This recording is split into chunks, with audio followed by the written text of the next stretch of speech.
삼국지에서 가장 임팩트 있는 전투를 꼽으라면 단연 적벽대전일 것입니다. 오늘 손찬이 형은 적벽대전의 의미에 대해 탐구해 보겠습니다. 나간중의 소설 연희는 원명 교체기에 쓰여졌죠. 소설 속 적벽대전은 주원장과 진우량의 파양호 전투를 모티브로 쓰여진 것이고, 실제 적벽대전은 황계의 거짓 항복 및 화공, 그리고 이에 따라 조조가 청야 전술의 일환으로 나머지 배들을 모두 불태우고 철군했다. 그럼에도 불구하고 적벽대전으로 묘사되는 수많은 배가 불타는 장관은 분명히 있었으며, 이로 인해 주유가 구국의 영웅으로 등극한 것도 사실입니다. 더욱이 이 적벽대전 자체가 상당한 의미를 지니는데, 조조는 이 실패로 인해 대병을 일으킨 물리적인 손해뿐만 아니라 시간적 그리고 위신과 같은 사회적 손실을 감수해야 했고, 무엇보다 통일이 저지되었습니다. 그리고 이는 결국 유비가 다시 일어설 수 있는 계기가 되어 훗날 유비의 입촉 후 3분지계가 완성되는 것이죠. 만약 주유와 황계가 적벽에서 성공하지 못하고 이어 마지막 보루인 유수가 털렸다면 3분지계가 이루어지기는커녕 천하에 조조에 대항할 만한 세력은 초계 지방정권인 유장만이 남았을 겁니다.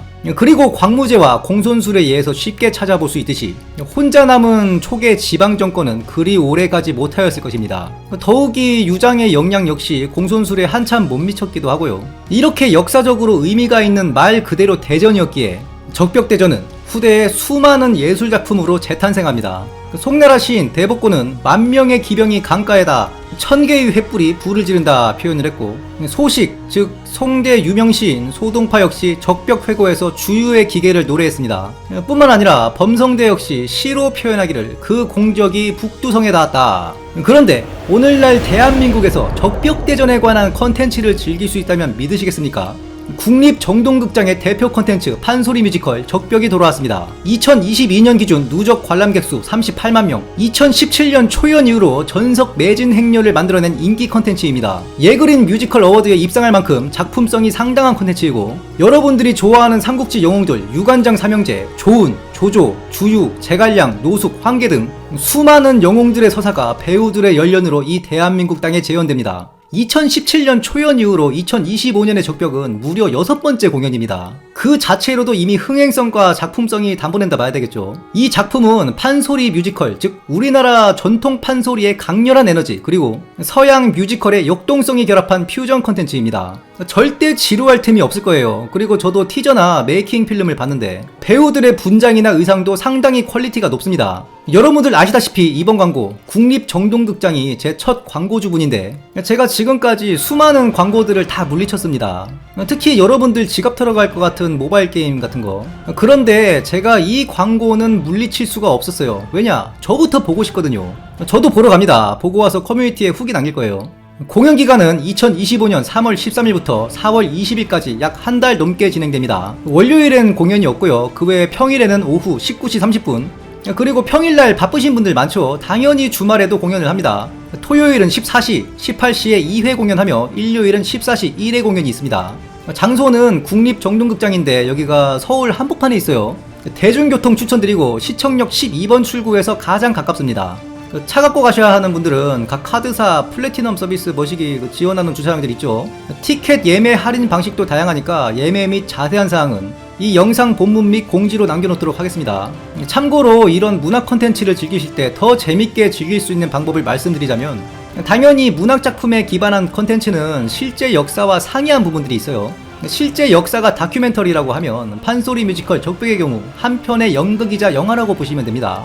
판소리 뮤지컬 적벽의 기반은 적벽가라는 정통 판소리입니다. 제 영상을 통해 정사 기반의 서사를 접하고 한 편의 작품으로서 적벽을 관람하신다면 재미가 배가 될 것이라 장담합니다. 다시 돌아와서 조조가 형주를 마음에 품은 게 하루 이틀이 아니었습니다. 심지어 조조는 하북의 원담, 원상보다 형주를 먼저 점령하려 했었어요.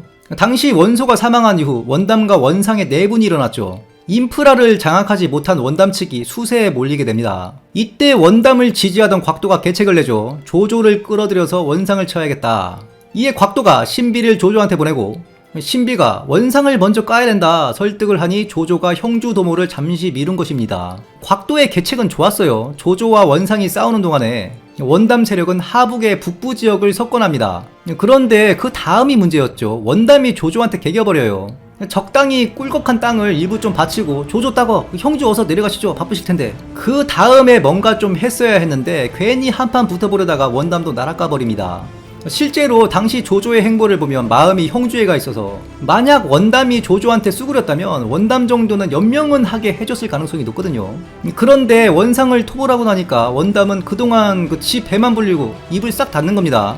이걸 조조가 보고만 있을 리가 없죠. 원담의 그 배포와는 다르게 그냥 간단하게 정리가 돼버려요. 하북이 정리되고 조조는 드디어 형주 침략을 실행에 옮깁니다. 하필 그때 유표가 죽어버려요. 그 뒤를 유종이 있는데 유종이 조조한테 투항해버립니다. 여기서 유비가 낙동강 오리알이 되는 거예요. 진수의 글발을 빌리자면 당시 유비는 송곳 하나 꽂을 땅조차 없었다. 조조가 남아할 때 제갈량이 유비한테 간합니다. 지금 당장 형주를 접수해서 조조한테 맞서자. 그러나 그건 현실적으로 불가능했어요. 채씨를 비롯한 호족들 그리고 문빈 같은 군벌장들도 이미 조조한테 돌아선 뒤였습니다. 유비가 단기간 내에 이 세력들을 포섭하고 접수할 수 있는 그런 상황이 아니었어요.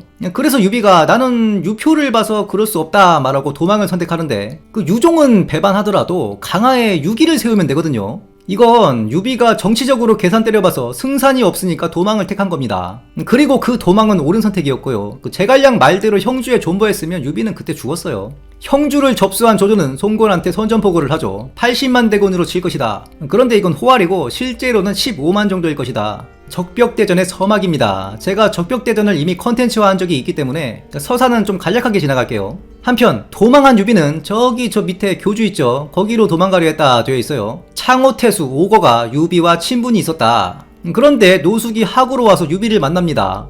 조조를 상대로 같이 한번 싸워보자. 이에 유비가 제갈량을 노숙한테 딸려보내요. 당시 강동의 소노 세력은 이미 망한 유표의 세력과 상당히 비슷했습니다. 유표 같은 경우에 원술 밑에서 눈칫밥이나 먹고 살다가 일대 유력 호족들의 지지와 도움으로 원술의 그들에서 벗어날 수 있게 되죠. 유표 스스로가 형주 유력 가문인 채씨와의 혼인을 통해 권력을 유지했어요. 그런데 이 호족들에게는 한 가지 특징이자 고질적인 문제점이 있어요. 자신이 지켜야 하는 개인의 세력과 안위를 1순위로 생각할 수밖에 없습니다. 후일 제갈각이 이건 고금을 통틀어 발견되는 일종의 질병이다 라고까지 한 호족들의 위기 불감증이라고 할까요? 웬만하면 싸우지 않고 현상 유지만 하려고 하는 습성이 있어요. 이에 형주의 유력 가문들이 대부분 친조조 쪽으로 돌아서 버렸던 거죠. 그런데 오나라도 크게 다르지 않았습니다. 노숙이 복귀하고 보니까 이미 여론이 항복을 하자 쪽으로 기울어 있었죠. 따라온 제갈량이 유비의 사신 자격으로 송건을 설득하고 노숙도 송건을 넌지시 따라가서 가족들 업에 볼모로 보내고 그냥 항복하십시오. 이게 비꼬는 거거든요. 송건이 화를 내면서 칼을 들고 마, 니 다시 한번 말해봐라. 그제서야 노숙이 지금 항복하고자 하는 작자들은 투항 후에 님이 어떻게 되든 상관이 없다. 오히려 저들의 자기는 오를 것이다. 나도 아쉬울 건 없다. 항복하면 오히려 벼슬은 오를 거다. 그럼에도 싸워야 된다. 그리고 주유가 돌아와서는 부친과 형이 물려준 강동이라는 땅이 있는데 못 싸울 이유가 없다.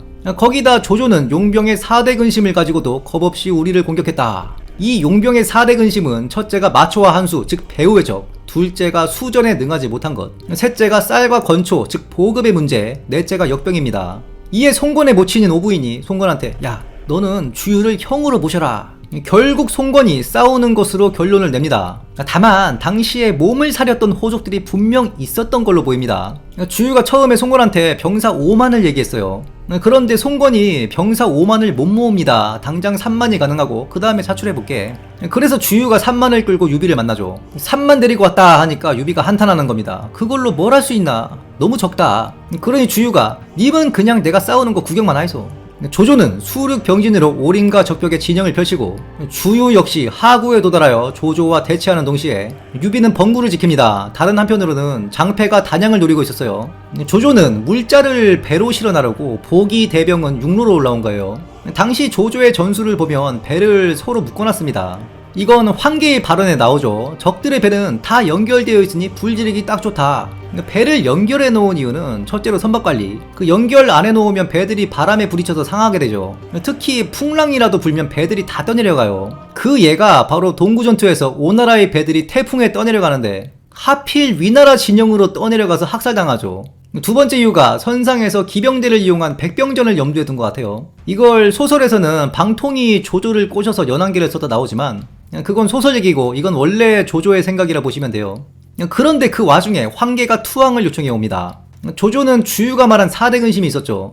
전쟁을 빨리 마무리하고 집에 가야 되는 상황이었어요. 그때 황계가 투항을 한다 하니 여기에 큰 기대를 건 겁니다. 조조가 황계 투항의 진정성에 대해 의심을 안 한 건 아니에요. 거짓일까 두렵다. 다만 투항이 사실이면 황계는 고금에 없는 자기를 받을 것이다. 황계의 투항에 올인친 겁니다. 그런데 거짓이었죠. 황계가 투항은커녕 불을 지릅니다. 이걸 보고 조조는 그냥 철군을 결심하는 거예요. 실제로 조조가 갖고 온 형주의 배들 대부분은 조조가 철군하면서 청야의 목적으로 스스로 불태웠을 가능성이 높습니다. 이건 나중에 조조가 송건한테 보낸 편지에도 나오거든요. 이때 동남풍이라 있죠. 당연히 제갈량이 동남풍을 일으켰다는 건 소설 연의의 허구입니다. 다만 당대 화공에 대한 기록들을 보면 가장 좋은 예시가 황보숭이 황건적 파제를 화공으로 대파한 게 있어요. 이때 서사를 보면 당시 깃발이 풍속 풍향계나 마찬가지였죠. 깃발이 펄럭 이는 걸 계속 관찰하는 거예요. 그리고 원하는 풍향과 풍속이 생길 때까지 기다리는 겁니다. 황보숭이 대장기를 관찰하다가 어느 날 바람이 세차게 불어 대장기를 세게 때리니 그날 저녁에 병사들에게 갈대를 준비하도록 하였다 되어 있어요.